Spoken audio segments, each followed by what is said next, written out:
You're watching The Roach on Florida TV. What's your thoughts about the future of Disney? And more specifically, pricing? Like me, the wife, we get the yearly pass, and it's getting crazy expensive. Like we said, each time you go parking now, it's $25 to get into the parks, at least between $100 and $150. I mean, does that mean in 20 years it's going to be $300 to get in? I mean, like, is there? Do you think there's a threshold where people will go, all right, that's enough. I'm not going there with my family. I'm not spending $500 a night to stay in a hotel on Disney property. What's your thoughts? I do think there's a threshold. I think they're already pricing out the middle class, which is unfortunate. But the problem they have, and I guess it's a good problem to have, is that attendance at the parks keeps increasing. And, just over the past 10 years, you can see, used to be October, November, you could go and get in line for any ride and there wasn't a wait. That was the downtime. No one was there then. There really isn't a downtime anymore. It's always crowded. And their solution to that, to keeping the crowds at a manageable level, is to just keep increasing the prices. So far, it doesn't seem to be keeping people from. It doesn't seem to be reducing the crowds. People are still paying it.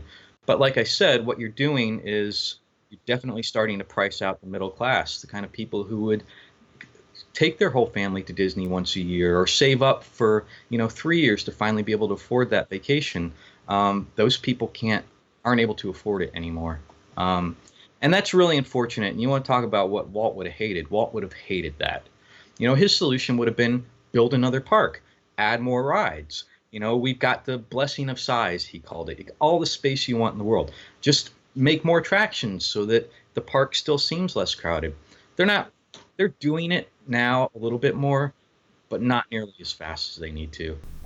Do you remember like your first? I don't know. In the 90s, was it still? Do you remember the e-tickets and the little book of tickets you'd get? I think it was like Isn't that where the term e-ticket came from? Isn't that where we started using that term? But you used to get a booklet, and you'd only get to be able to go on the submarine ride or the auto cars or whatever so many times, and then it was like two times really or whatever. The really in-demand rides you didn't get very many tickets for.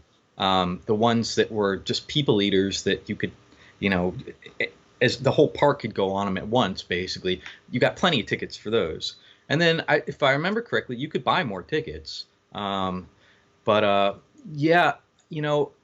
impression is, I don't think they're going to go back to that model, but I do think they're going to start having paid fast passes, where you can pay more to get more fast passes for those big e-ticket rides.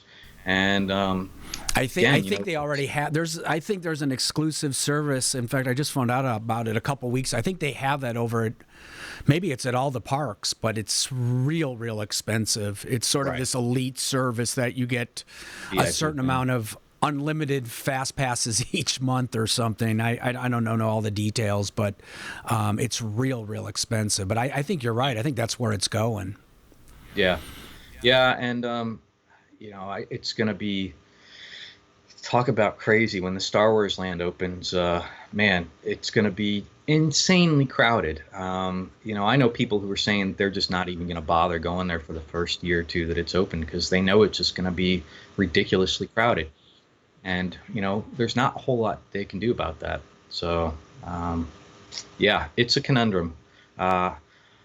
But you're right. It's so expensive now. It's so expensive. Everything. I do. Everything. I'm sounding old, but I think about like the poor dad or mom that's got to take their kids to Disneyland or Disney World and then try to afford all this and the shows and dinners, and it's thousands and thousands of dollars now just to make this journey. And like you said, there's still more people coming than ever.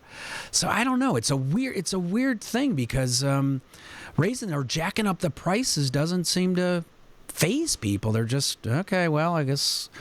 Yeah. And when you look at what the average income is across the United States, it's not like everyone's wealthy, but you'd almost think that they are when you see how many people are at the park. Yeah, I know. It's. I'll be curious to see how much longer they can keep doing that, because like you, there's got to be a threshold where it drops off significantly. Attendance drops off significantly. But who knows where that is? I thought it was going to be when the tickets broke $100. Nope, that didn't stop it. And every year you get your price increase, and every year people keep paying it. So who knows? Yeah, yeah. Well, it's an awesome read. I had a lot of fun. Just I don't know, reminded me of being a kid and pranking, and I don't know. You and I have crossed similar paths on certain things, so I enjoyed it. I suggest people watching this check it out. It's kind of fun, and thanks a lot, man. I appreciate you talking. You're welcome. This is a great conversation. Thanks for having me. No more Roach on Florida TV.